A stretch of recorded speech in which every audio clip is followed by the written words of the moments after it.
Good afternoon. Fade to Black breaking news for this Monday, September 18th, 2023. This is all of the news that you need. I'm Jimmy Church.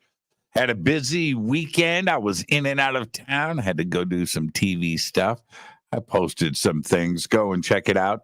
But I'm back, and we are ready for another amazing week here on Fade to Black. This week, we're doing 5 shows, Monday through Friday. 5 shows this week. So get ready for that. And you can help support what we do here. Get your Fade to Black T-shirts. The links are below. You can do it one of 2 ways. Game Changer membership. Just order a T-shirt. We also have 2 different T-shirts. We have the original Fader Not T-shirt. And we have the new official Michael Oeming Fader Not T-shirt. So the links are below. Everything includes free shipping, and they're all autographed. Get your T-shirts today. All right, help support what we do. Let's get straight to it. On this day in history, and it was a big one, and it was just back in 2014 when Scottish voters rejected a referendum that would have made Scotland an independent country.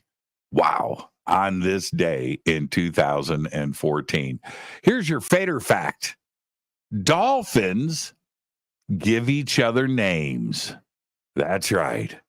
A unique whistle is given to all members in their pod. And that is your Fader fact. I love that. All right, breaking news. It was announced today 5 Americans previously imprisoned by Iran have flown out of the country and have arrived in Qatar and they are on their way to the United States, part of an exchange with the United States government that involved unfreezing nearly $6 billion in Daesh in Iranian assets and releasing 5 Iranian prisoners detained in the United States. The 5 were flown out of Iran shortly after Mohammad Farzin, governor of the Central Bank of Iran, confirmed that $5.9 billion in assets previously frozen in South Korea had been received. The unfrozen funds will be held by the Qatar Central Bank, where Qatari officials can regulate access after indicated the money could only be used for humanitarian purposes. Right. NASA is just 1 week away from the epic landing of its OSIRIS-REx asteroid sample return capsule, which is packed with pieces of the asteroid Bennu. The landing, which is on track for September 24th, will mark the end of the OSIRIS-REx's primary 7-year mission that began with a launch back in 2016 and sample collection at Bennu in October of 2020. The spacecraft will slam into Earth's atmosphere, protected by a heat shield, and reach speeds of up to 27,000 miles per hour before deploying a drogue and main parachutes to slow itself down to a more manageable 10 miles per hour. Remember, the mission ultimately succeeded in part because of Queen guitarist Brian May, who created 3D images of Bennu to help the mission leaders identify safe landing spots. Here we go, September 24th. A huge solar filament eruption has hurled a coronal mass ejection, otherwise known as a CME, towards Earth.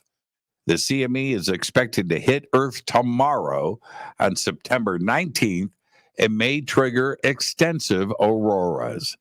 This could be good news for aurora chasers, by the way.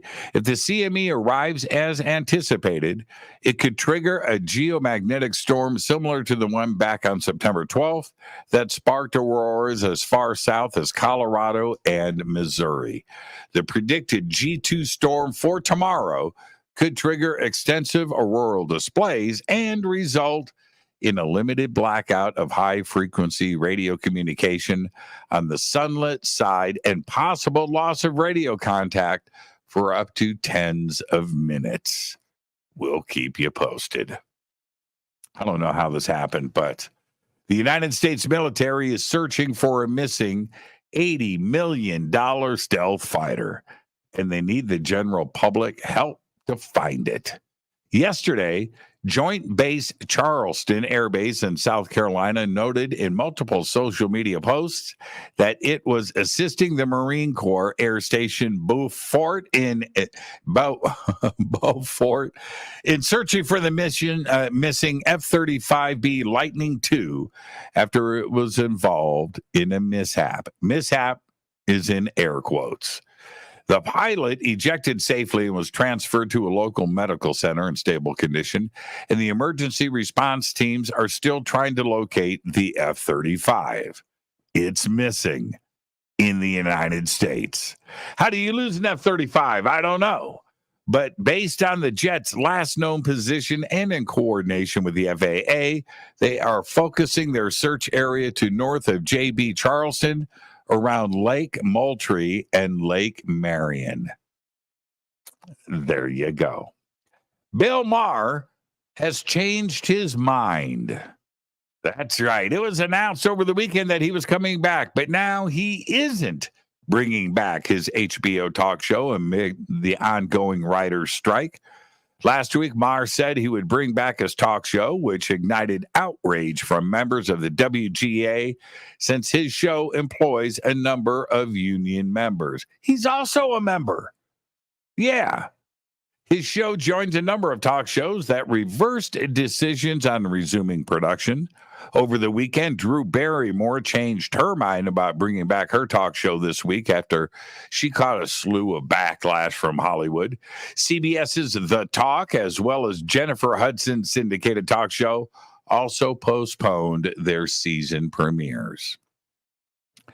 Deep underground in a rock salt mine in Austria, archaeologists have made an outstanding discovery: the 2,200-year-old shoe of a child.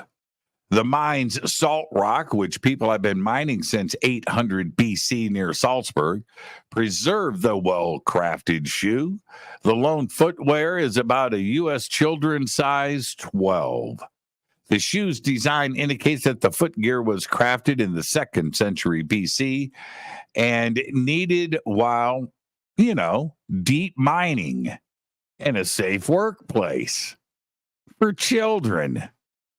But it is absolute proof that there were no child labor laws back in 200 BC. I'm just saying. All right. And finally, I'm going to leave you with this. A mama black bear and her cub were caught on camera helping themselves to some Krispy Kreme donuts during a delivery to a military base in Anchorage, Alaska.